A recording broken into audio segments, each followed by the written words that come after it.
Hola a todos y bienvenidos una vez más a otro video de historias basadas en hechos reales y como siempre, dedicado para todos aquellos amantes de estas historias. Y en esta ocasión quiero mandar saludos a Maudex por dejarme este comentario de apoyo. Muchísimas gracias Mau, un saludo enorme para ti.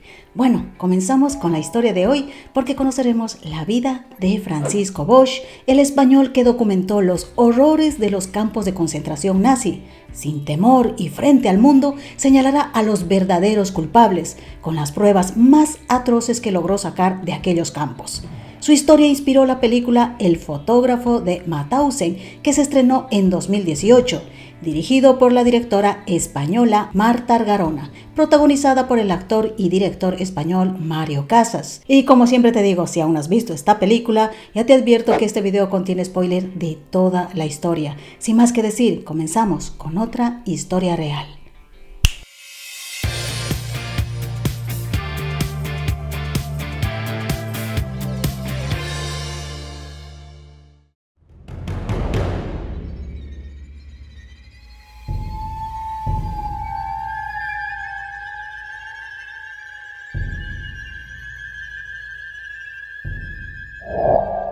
Francisco Bosch Campo nació el 14 de agosto de 1920 en la calle Margarita del Poble Sec, Barcelona, España.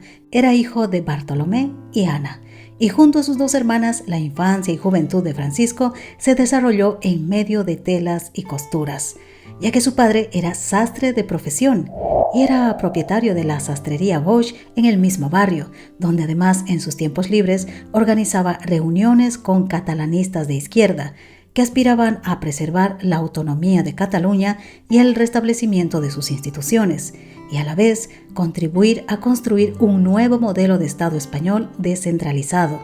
Pero el señor Bartolomé tenía también una afición por la fotografía, y esta afición por capturar imágenes se la transmitió a su hijo Francisco, que más tarde definiría el curso de su vida.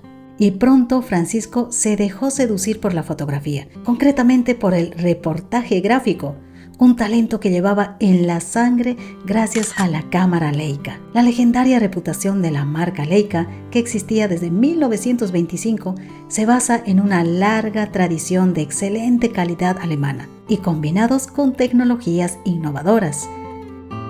Y con solo 14 años, Francisco empezó como ayudante en un laboratorio.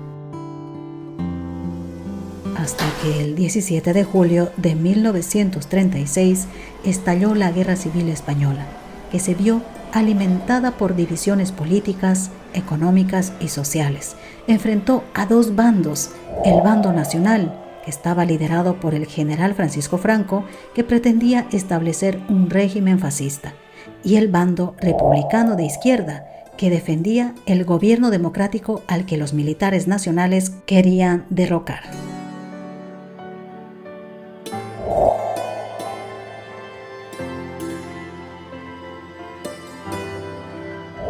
Francisco, con solo 15 años, se hizo militante de las Juventudes Socialistas Unificadas de Cataluña, que fueron una organización política juvenil de izquierda, constituida el 12 de abril de 1936, poco antes de que estallara la Guerra Civil Española.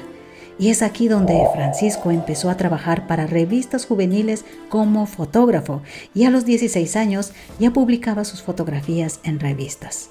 Francisco, más que empuñar las armas, disparaba con su cámara. Pero tras pasar casi un año documentando el conflicto, Francisco pidió ir al frente como reportero y fotógrafo de la revista Juliol, y en 1937 combatió en la 30 División del Ejército Republicano Español. Pero la guerra civil había llamado la atención de otros países del mundo, y ambos bandos fueron apoyados por potencias extranjeras. El bando republicano de izquierdas recibió la ayuda de voluntarios internacionales y de la entonces Unión Soviética, mientras que el bando nacionalista recibió la ayuda de la Italia fascista y de la Alemania nazi. A pesar del avance franquista, las fuerzas republicanas no se rindieron y continuaron luchando en defensa de la democracia hasta el final.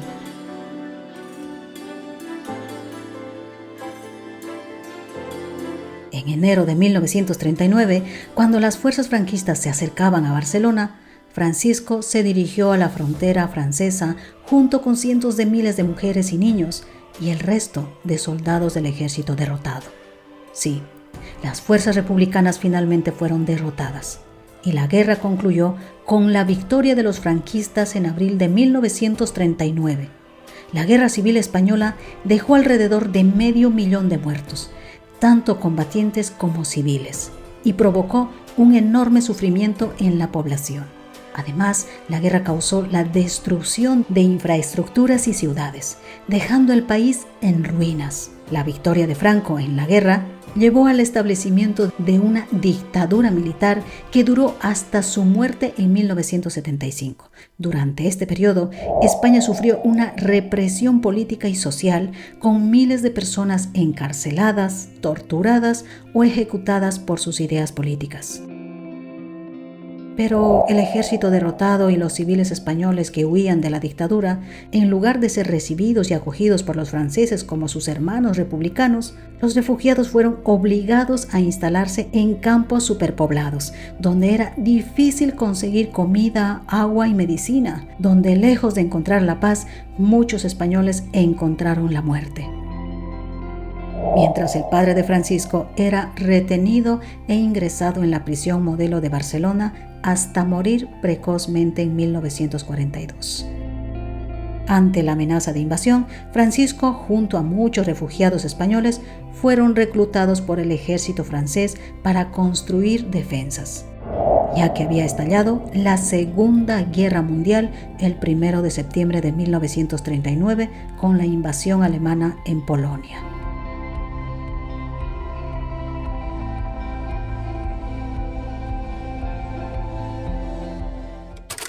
Por segunda vez en una guerra.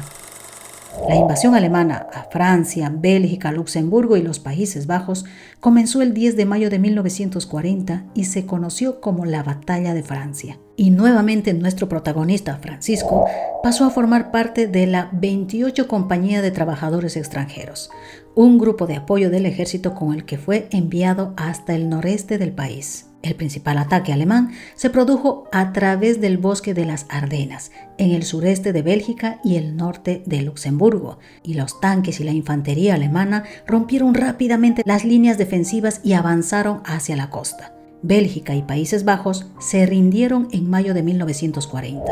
Entre el 26 de mayo y el 4 de junio de ese mismo año, más de 300.000 soldados franceses y británicos fueron evacuados desde las playas cercanas de Dunkerque a través del Canal de la Mancha hacia Gran Bretaña. París cayó en manos de los alemanes el 14 de junio de 1940 y capturaron a miles de presos. Entre ellos se encontraba Francisco, quien, tras un periplo por la región, fue enviado por tren a los campos de concentración junto a otros 1.506 republicanos. Las ideologías de los republicanos españoles les convirtieron en enemigos naturales de los nazis. Y así lo aseguró el gobierno fascista español, que renunció a la ciudadanía de los republicanos de su país, convirtiéndolos en ciudadanos apátridas, al igual que los judíos o los romaníes, que podrían ser capturados y explotados hasta la muerte. El 27 de enero de 1941, Francisco, junto con los 1.506 prisioneros españoles, fueron internados en el campo de concentración de Mauthausen en Austria, un campo levantado en 1938 por los primeros prisioneros que habían sido enviados desde el campo de concentración de Dachau. En diciembre de 1939, las SS ordenaron la construcción de un segundo campo de concentración llamada Gusen, a pocos kilómetros de Mauthausen. Este campo entró en funcionamiento en mayo de 1940. Una vez en Mauthausen, fue trasladado al campo interior, el cual estaba formado por una plaza principal acompañada de una veintena de barracones destinados a albergar a los presos. Prisionero y sin patria. Más tarde declararía Francisco Bosch: fui tomado prisionero en la noche del 20 al 21 de junio de 1904 y me trasladaron a Mulhouse. Sabiendo que éramos republicanos españoles y antifascistas, Nos ubicaron entre los judíos como miembros de un orden inferior de la humanidad. Estuvimos como prisioneros de guerra durante 6 meses y luego nos enteramos de que el ministro de Relaciones Exteriores había tenido una entrevista con Hitler para discutir la cuestión de los extranjeros y otros asuntos. Escuchamos que los alemanes habían preguntado qué hacían con los prisioneros de guerra españoles que habían servido en el ejército francés. El exministro de Asuntos Exteriores de España, Ramón Serrano Suñer, en nombre del gobierno de Francisco Franco, replicó que no existían españoles más allá de las fronteras españolas. Así, Francisco Bosch llegó al campo de concentración de Mauthausen el 27 de enero de 1941 y abandonados a su suerte, donde Francisco y otros republicanos españoles fueron obligados a desnudarse y pasar por las duchas, y fueron vestidos con uniformes a rayas que antes habían pertenecido a otros prisioneros. A Francisco se le tatuó el número 5185. Se le clasificó con el triángulo azul invertido de los apátridas, rematado con una S de grandes dimensiones, la cual demostraba que eran españoles. Y en condiciones horribles les obligaron a trabajar en fábricas de municiones, plantas de montaje y sobre todo en canteras. Todo este complejo estaba rodeado en principio por una verja electrificada. Allí Francisco se encontró con que los presos hispanos ya habían formado un grupo bastante numeroso. No en vano, en la primavera de 1942 ya habían sido más de 7.200 prisioneros españoles. Aunque los prisioneros sufrieron allí todo tipo de vejaciones, algunos pudieron presumir también de tener algo de suerte, como Francisco, que había aprendido alemán básico en los campos de prisioneros de Francia. Los nazis lo utilizaron como traductor y gracias a su personalidad amable, pronto se ganó la confianza de los guardias. Entró a formar parte de la oficina del servicio de detención, un grupo de prisioneros encargados de realizar las denominadas fotografías de identificación, que entonces se les hacía a los prisioneros que llegaban al lugar. La mayoría de los prisioneros españoles murieron durante el primer año de su encierro, muchos de ellos a causa de la malnutrición y el exceso de trabajo duro. La labor en las canteras, a menudo bajo unas temperaturas muy altas, provocó cientos de muertes. La cantera de Mauthausen de 186 peldaños, que se encontraba en la base de la llamada Escalera de la Muerte, era la cantera más grande de granito, donde los prisioneros eran obligados a cargar bloques de piedra gigantescas que a menudo pesaban hasta 50 kilos y eran trasladadas por las 186 escaleras, un prisionero detrás del otro, desde la mañana hasta la noche, sin suficiente comida ni agua, donde se dejaron la vida cientos de prisioneros. Y si uno de ellos caía exhausto del cansancio, inmediatamente afectaba al resto de compañeros, cayendo uno detrás de otro, provocándose graves heridas. Pero ahí no terminaba su castigo, ya que el ex prisionero polaco Edward Moschberg, que vivió para contar algunas atrocidades que vivieron los prisioneros, diría más tarde: si te detenías un momento, los de la SS disparaban o te empujaban por el acantilado hacia la muerte. También declaró que los que sobrevivían eran colocados en fila al borde de un acantilado conocido como el muro de los paracaidistas. A punta de pistola, cada prisionero tenía la opción de ser fusilado o empujar al precipicio al prisionero que tenía delante. Otros métodos comunes de exterminio de prisioneros que eran parte habitual en estos campos, sobre todo a los que estaban enfermos o no eran aptos para seguir trabajando, eran ahorcados o fusilados en masa. Algunos privilegios y fotografías.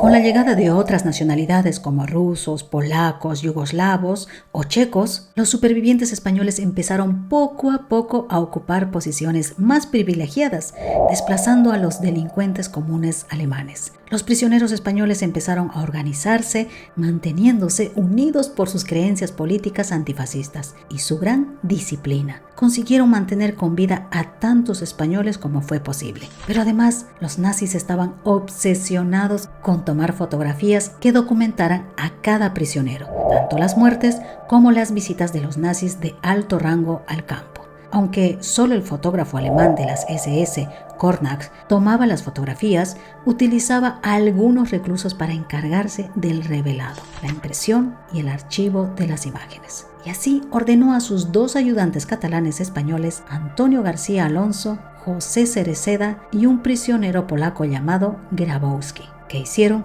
5 copias de cada fotografía, una para el archivo del campo y otra para Berlín, Oranienburg, Viena y Linz. Pero ambos españoles empezaron a revelar una 6ª impresión de fotografías clave, que escondieron en el techo detrás de una viga de madera, creando así un 6º archivo secreto. Es así que Francisco conocería a Antonio García Alonso y José Cereceda. Más adelante, este trío de presos fue el encargado de fotografiar a todas las personalidades germanas que visitaban el campo y de dejar constancia gráfica de cualquier suceso extraordinario. En junio de 1941, Cornax fue sustituido por el suboficial de las SS, Paul Ricken, que trató con consideración a sus ayudantes prisioneros. Es así que Paul Ricken reorganizó el laboratorio. A sugerencia de Antonio García Alonso, el alemán eligió a Francisco para trabajar en el laboratorio y muy pronto el joven catalán ayudó a Antonio García Alonso y al polaco Grabowski a imprimir aquella 6ª fotografía clave. A Francisco, cuyo talento quedó patente desde que comenzó a trabajar en este barracón fotográfico, los altos cargos de las SS también le solían encargar retratos personales, por las que recibía a cambio unas monedas que se sumaban a las que ganaba por estar al mando del campo de concentración, y las canjeaba por objetos como peines, jabón u otros caprichos. Poco a poco Francisco terminó siendo un preso con ciertos privilegios, algo que entre 1943 y 1944 sucedió a muchos de los reos españoles. Al parecer, cuando los españoles llegaron al campo de Mauthausen, su mortalidad era altísima. Solo eran superados por los prisioneros rusos, pero de los que quedaron vivos, muchos terminaron integrándose en el sistema del campo y convirtiéndose en funcionarios. Se podría decir que aquellos que resistieron los 3 primeros años tuvieron muchas posibilidades de sobrevivir hasta el final. El comienzo de un final. Tras la derrota alemana en Stalingrado, en febrero de 1943, se hizo evidente que Alemania ya no lideraba la guerra. Y las SS rápidamente se dieron cuenta de que tenían demasiadas pruebas de sus atrocidades, por lo que empezaron a destruir las fotografías que aportaban pruebas de las terribles imágenes en el interior de los campos de concentración. Cuando el ejército alemán fue derrotado en Stalingrado en 1944, llegó una orden del Departamento Político de Berlín para que se destruyeran todas las películas, y el suboficial de las SS, Paul Ricken, las empezó a destruir, pero eran tantas fotografías que no pudo destruirlo solo y pidió la ayuda de Francisco para destruir las restantes. Aquello fue un grave error por parte de los alemanes, pues Francisco empezó a guardar los negativos de las imágenes más comprometedoras que pudo hallar para que, llegado el momento, pudieran ser usadas contra los nazis. Obsesionado con desvelar al mundo aquellas atrocidades, Francisco Bosch organizó la salida clandestina de casi 20.000 negativos. Para esta ardua tarea se ayudó principalmente de sus camaradas del centro de detención y de los españoles encarcelados. Estos escondieron las instantáneas en todo tipo de emplazamientos como viejas chimeneas o bajo los barracones. El prisionero polaco Grabowski se suicidó. Y en febrero de 1945, el español Antonio García Alonso cayó gravemente enfermo y fue trasladado a la enfermería del campo, donde permaneció internado más de un mes. A su regreso, descubrió que los archivos secretos habían desaparecido de los lugares que habían sido escondidos. Al ser interrogado, Francisco confesó que había sustraído las fotografías y las había entregado a la resistencia comunista española del campo. Esto molestó mucho a Antonio García Alonso, ya que se sintió traicionado por no esperar a que se recuperara para luego tomar decisiones. Francisco también había contado con la colaboración de los pochacas, un grupo de jóvenes españoles que al trabajar en una cantera fuera de Mauthausen y disponer de un régimen de libertad vigilada, podían deambular por el pueblo ubicado cerca del campo sin levantar sospechas, donde finalmente fueron entregados las fotografías y negativos robados. Pero además, los españoles se habían hecho amigos de Anna Poiner, una socialista austríaca que vivía cerca del campo de trabajo y que con frecuencia les daba raciones de comida extra a los españoles, y quiso colaborar con ellos. y escondió aquel tesoro en las paredes de piedra ubicada tras su vivienda. Y allí permanecieron hasta el final de la guerra y la liberación del campo de Mauthausen en mayo de 1945. El 5 de mayo de 1945, por fin, el ejército estadounidense llegó a Gusen y Mauthausen y fueron recibidos con una enorme pancarta que decía: "Los españoles antifascistas saludan a las fuerzas liberadoras". Un grupo de prisioneros derribó el símbolo nazi instalado en la entrada del campo de Mauthausen el mismo día de la liberación. El fotógrafo español Francisco Bosch documentó las primeras horas tras la huida de los nazis. Tras la liberación, algunos prisioneros se encontraban en un estado tan lamentable que muchos murieron en los días y semanas que fueron liberados. Las mujeres supervivientes de Mauthausen también estaban en estados lamentables, como se puede ver en estas fotografías tomadas por Francisco Bosch en mayo de 1945, poco después de la liberación del campo. Se calcula que 197.000 prisioneros pasaron por el campo de concentración de Mauthausen y sus subcampos entre agosto de 1938 y mayo de 1945, donde al menos 95.000 murieron. Las mayores víctimas fueron los prisioneros rusos y polacos, junto con los judíos. Y de los 7.200 españoles que fueron prisioneros en Mauthausen, apenas 2.200 seguían con vida cuando fueron liberados, pero otros 2.000 murieron probablemente en otros campos de concentración como Dachau y Buchenwald. Muchos de los sobrevivientes españoles después de la guerra estaban al límite de su resistencia y la mitad habían muerto al año de la liberación. La mayoría de ellos no pudieron regresar a la España franquista, por eso pidieron y recibieron asilo en Francia, desde donde Francisco continuó con su trabajo como fotógrafo. Colaboró en la prensa cercana al Partido Comunista Francés. Pero a su regreso a París se encontró con el rechazo del Partido Comunista Francés, que consideraba perdedores a los prisioneros de los campos de concentración. Como el partido no tenía interés en las fotos de Francisco Bosch, este optó por publicarlas por su cuenta. Las fotografías fueron publicadas finalmente en la revista Regards, causando una gran conmoción del horror de aquellos campos.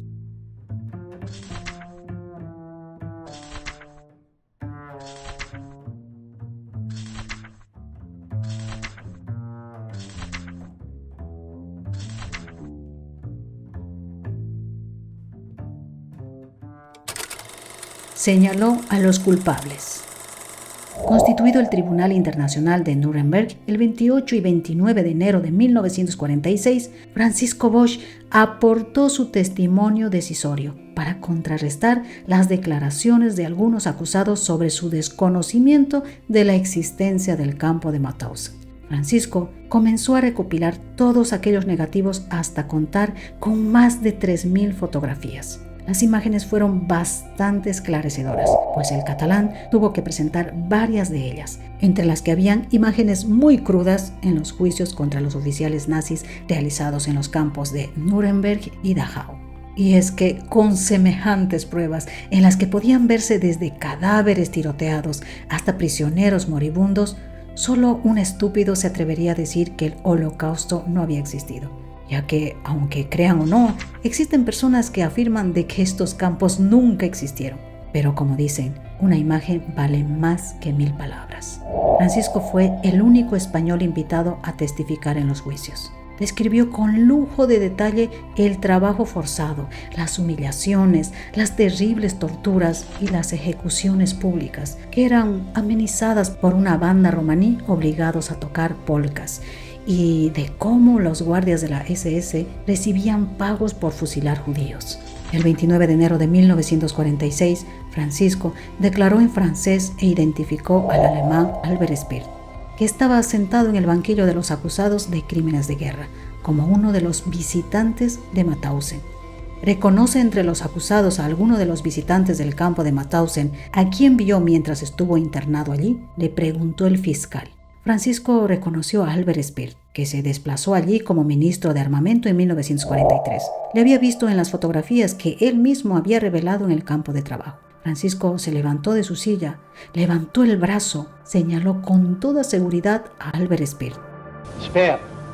pero también testificó sobre la presencia en el campo de Heinrich Himmler y Ernest Kaltenbrunner, y precisamente este último había negado conocer estos campos de concentración y que las fotografías donde él aparece son falsas. Pero gracias a la confesión y los negativos de las fotografías de Francisco Bosch, el alemán nazi Ernesto Kaltenbrunner fue condenado a morir en la horca el 1 de octubre de 1946 por ser uno de los principales artífices del Holocausto, y fue ejecutado el 16 de octubre de ese mismo año de 1946. Francisco Bosch también declaró en el proceso estadounidense celebrado en Dachau contra 61 acusados de crímenes en Mauthausen, y también allí fueron mostradas sus fotografías y descritas una a una por él. Nunca superó sus traumas.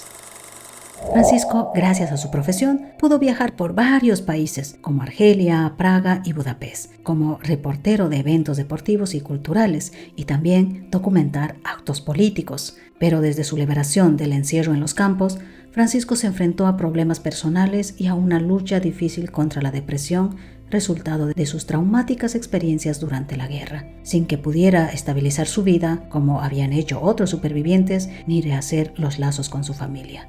En verano de 1945, en Montpellier, en Francia, cuando él tenía 25 años, visitó a los Andreu, una familia que había sido vecinos y amigos en Barcelona, España, y que también fueron exiliados a Francia. Y Francisco fue a la única familia que pudo ver tras su regreso de los campos, pues nunca volvió a ver a sus padres y hermanas. Y gracias a esta familia se pueden apreciar estas maravillosas fotografías y postales familiares de Francisco Bosch después de la guerra.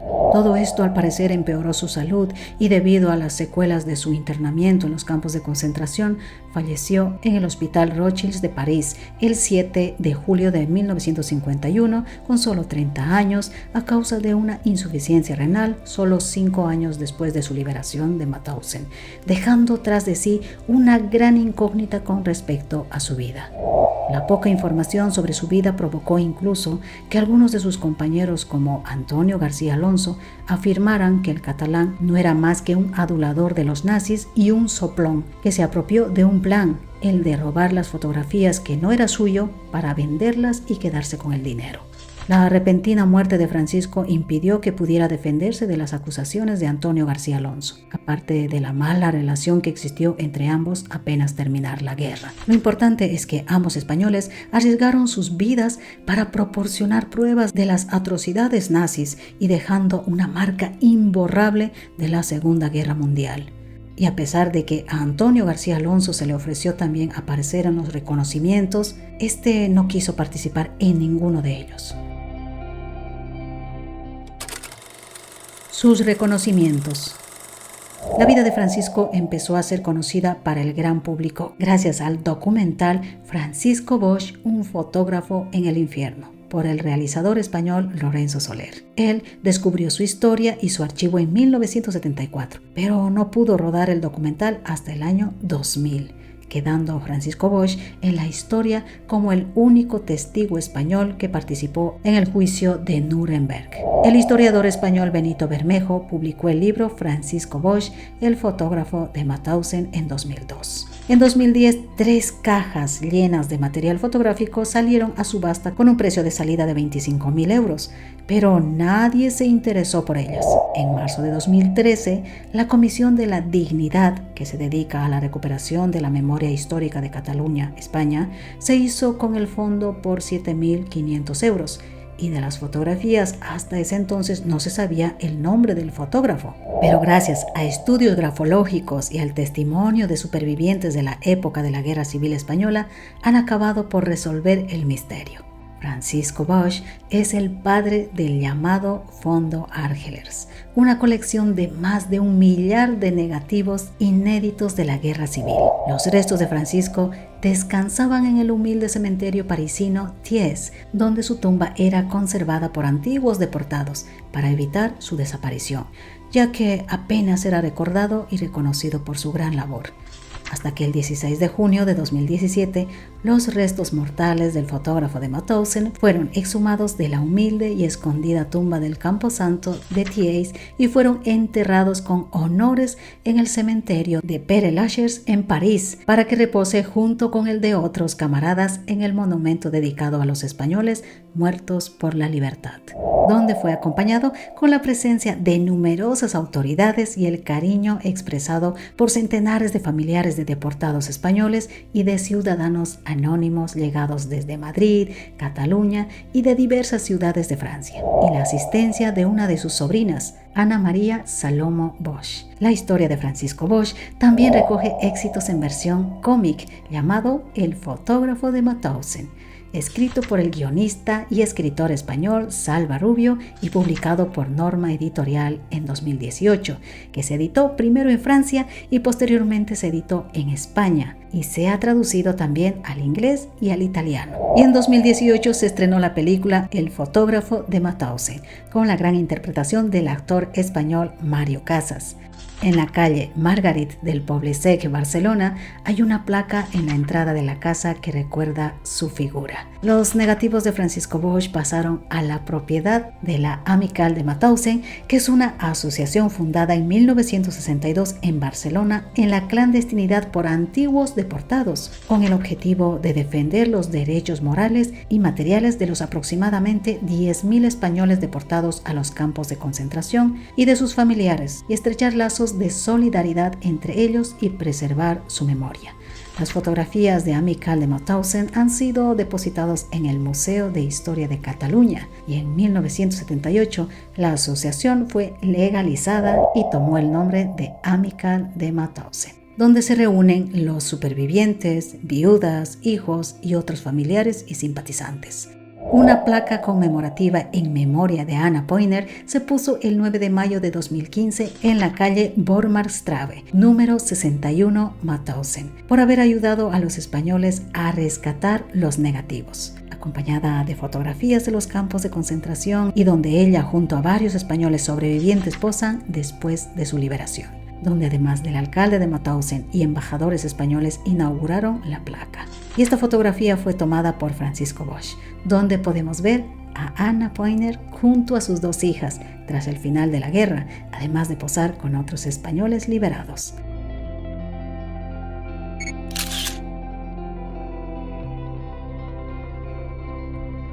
Francisco Bosch diría más tarde el por qué había decidido robar los negativos. Nadie creerá lo que pasa aquí si no lo ven. ¿De verdad queréis que se olvide lo que está pasando? Nadie lo creerá si no lo ven. Nadie. Así llegamos a la parte final de esta historia. Historias que valen la pena conocer. Bueno, ¿qué te pareció la vida de Francisco Bosch? Si te gustó, no olvides regalarme un like o compartir para que más personas conozcan su historia. Y si aún no te has suscrito, te invito a suscribirte, ya que es totalmente gratis. Y si tienes alguna nueva sugerencia, déjamelo en los comentarios y será la próxima historia de película. Conmigo hasta el próximo video, que tengas un buen día. Adiós. Hola amigos y bienvenidos una vez a todos aquellos amantes